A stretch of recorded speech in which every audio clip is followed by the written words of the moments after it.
Hello everybody and welcome back to another video on the channel. Today we're going to be going over my fantasy team for 2024. So the opening round is done. We're about to get into round one as of tomorrow, actually, as of recording this. So fantasy season's about to start up. I've got my team ready. As you can see here, we are called the Lesser Flogs, and right now my team value is completely maxed out. I do not have a remaining dollar to spend, so I had to make multiple shuffles to my team to get in everyone that I wanted, and as a result I actually do not have anything left to spend in the salary cap. So kicking things off, we're going to start off with the back line here, and the back six I've got on the field is Harry Sheezel, Lockie Whitfield, Hayden Young, Zach Williams, Nick Caulfield and Blake Howes, I believe that's said. And then on the bench we've got Toby Pink and Charlie Dean. So first of all, we'll go through my field. Harry Sheezel and Lockie Whitfield are my two premiums. Originally I had James Sicily and also Nick Dacos in those positions. However, I had to downgrade in price for both of those two. Nick Dacos I still think has a bit of value in his price, but I think that Harry Sheezel has more potential to improve his average from what it was last year, and thus also improve his price, therefore being better value. Plus, unlike Dacos, he does not have an early buy, so that is like one of the reasons why I got rid of Dacos in the end. I feel like we've seen we saw last year that teams started to figure him out towards the latter half of the year. Teams started to tag him. A couple teams did it successfully. Hawthorn especially, they kept him to Finn McGuinness tagged him and kept him to something like 3 disposals or something for the match. So if teams start tagging Dacos again, that could affect his score. I don't think we're going to see that with Harry Sheezel. Lockie Whitfield I got in after his 147 score, I think it was. It doesn't have it here. But yeah, he scored in the 140s, and I didn't know this, but apparently the opening round scores do affect their break-evens. Break-even being the score that is they need to hit in order for their price to not drop from round to round. He has a break-even of like 60 now. He's easily going to be able to score that in the next 2 weeks against North Melbourne and West Coast. So that's another reason why I got Whitfield in. He's playing North Melbourne and West Coast. Even though he does have an early bye, he should be able to score big in the first few weeks of the season. He was able to score big against Collingwood. I don't see why he shouldn't be able to score against the bottom teams. Hayden Young should have a breakout year as well. He's going to be playing pretty much, he's going to be given a lot more midfield time this year.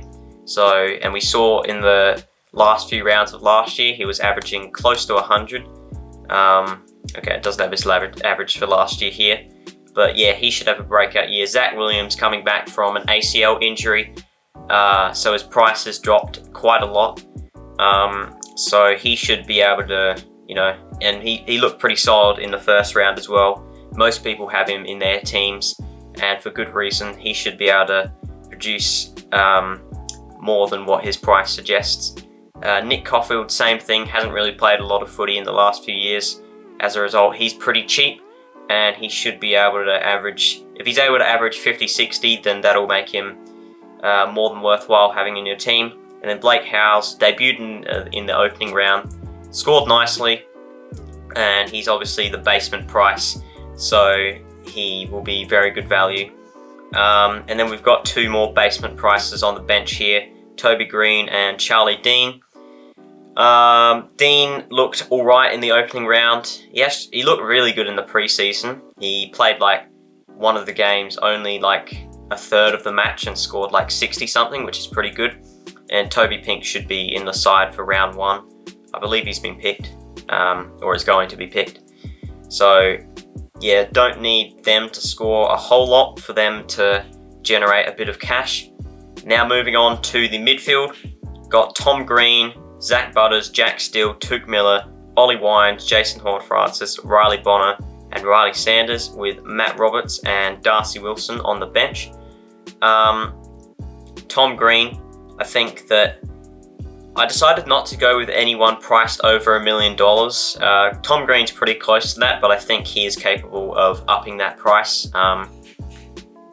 Yeah, he played very well in the last part of last season and going into the finals. So yeah, I think that Tom Green should be able to up that price, and he is probably, yeah, I think he's a pretty safe bet for everyone's team. Same with Zach Butters. Honestly, for what he produced last year in terms of, well, both his footy in general and also his fantasy scores, I feel like have under 900k is a pretty cheap price for him.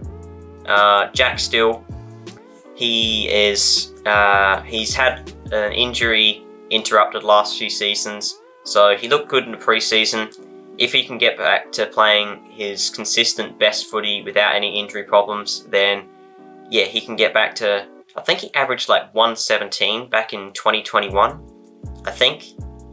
And he was like one of the top fantasy players that season. So if he can get back to that level of scoring, then that'll be wonderful. Same with Tuke Miller. He was averaging 120 a couple of seasons ago. Last year had some injury problems, missed about half the season.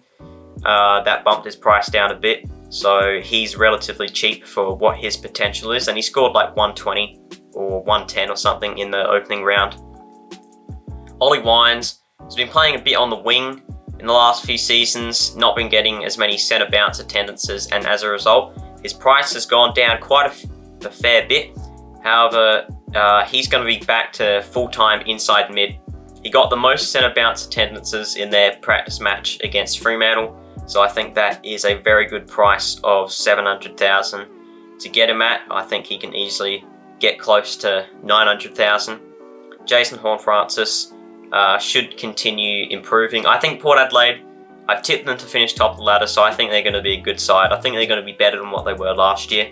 So I think that as a result, all of their mids, like Rosie, Butters, Wines, Horne-Francis, should improve, and as a result, their fantasy scores should go up. That's why I've got 3 Port midfielders in my team. And Riley Bonner, for what I think he is capable of producing, he is very cheap. A few seasons ago, he was like averaging 70, which is, nothing special, but if he can get back to averaging that or even higher, then, he's very good value. He scored 100 in the preseason match against North Melbourne off halfback, so he's certainly shown that he is capable. And then Riley Sanders as my one rookie on field. For the midfield, he's a must-have in everyone's team. I don't really think I need to speak about him too much. Matt Roberts, Darcy Wilson on the bench. Matt Roberts has the lowest break-even in the competition. So, yeah, he should be in pretty much everyone's team. And Darcy Wilson, he is confirmed to play in round 1. So I decided to put him on the bench in my midfield. The rucks now, Max Gawn, Brodie Grundy, the most basic combo. I don't think I really need to speak about either of those two players.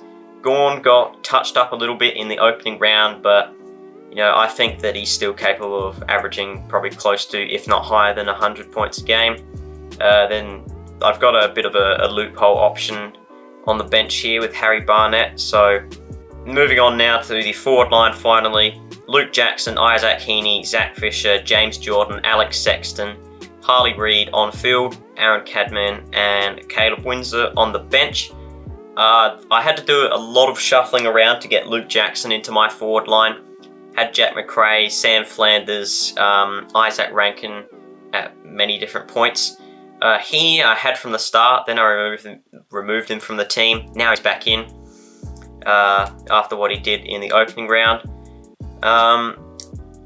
Luke Jackson is the reason why I no longer have any dollars to spend. He's gonna be the solo ruck for the first few weeks of the season as Sean Darcy went down with an injury, so that's more opportunity for him to score. And also I reckon he's got the capability of improving this year and therefore improving his fantasy scores. Zach Fisher's pretty much in everyone's team. Same with James Jordan. Both of them are very good value. and also Alex Sexton by extension. Nearly 40% have got him in their team for good reason. Priced very cheaply, but with his new role is capable of scoring probably close to maybe on average 80. So yeah, if you can average 80, that's huge. And then Harley Reid, you'd be silly not to have him in your team, really. And then the bench, Aaron Kedman's capable of improving this year, and he's got North Melbourne and West Coast in the first couple of rounds to score a few goals and hopefully generate a bit of cash there on the bench. Scored a couple against Collingwood, so if you can do it against Collingwood, I don't see why you can't do it against West Coast and North Melbourne. And then Windsor, yeah, I think he's pretty much in most people's teams. And finally, the utility player, I've got Sean Manor. If he's not playing in round 1, then I'll swap him out for Harvey Thomas, who hopefully should be playing again. Played in the opening round. Hopefully he'll get another game. But yeah, that is my team. So one thing that will stand out for a lot of fantasy players is I've got no Colby McKercher in my team. That might seem like a bit of a silly choice, and perhaps it is. But like I said, in order to get Luke Jackson into the team, as well as everyone else I wanted, he had to make the cut. He was just a little bit too expensive. He was the most expensive of all the rookies apart from Harley Reid. I feel like he's probably not going to score that well in comparison to like Shizu and Dacos and Ashcroft of the last few years. So yeah, I decided to cut him. Maybe that'll come back to bite me. But he would have been probably on the bench anyway. So yeah, that is my fantasy team, my final fantasy team going into round 1 2024.